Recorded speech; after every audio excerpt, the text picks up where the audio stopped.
नाही, राजीनामा धक्कादायक आहे. अचानक का निर्णय घेतला याच्यामागचं कारण अजूनही स्पष्ट नाही. त्यांनी काही कोणाशी चर्चा केली तर मला माहिती आहे, माझ्याशी चर्चा तशी कुठलीही झाली नाही.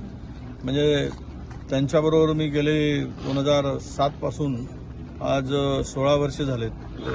त्यांच्याबरोबर मी काम करतोय. त्यांच्या मंत्रिमंडळामध्ये मी काम केलेलं आहे. एक नाही दोनदा काम केलेलं आहे राज्यमंत्री म्हणून. आणि माझे त्यांच्याशी फार सलोख्याचे संबंध होते आणि कदाचित त्यामुळंच अनेक वावड्या उठल्यात.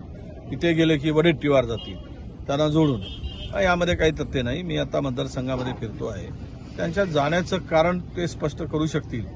पण मधामध्ये मात्र अनेक चौकशीचा फेरा त्यांच्यामागे लागल्याची माहिती आमच्याकडे येत होती. पण त्यात पुढे काही विषय स्पष्टपणे आले नाही. त्यामुळे तो चौकशी नेमकी काय होती हे काही कळलं नाही. आणि आजचा हा धक्कादायकच निर्णय आहे. पण मी एक सांगतो आपल्याला की ज्या पद्धतीने हे पक्ष फोडण्याचं काम माणसं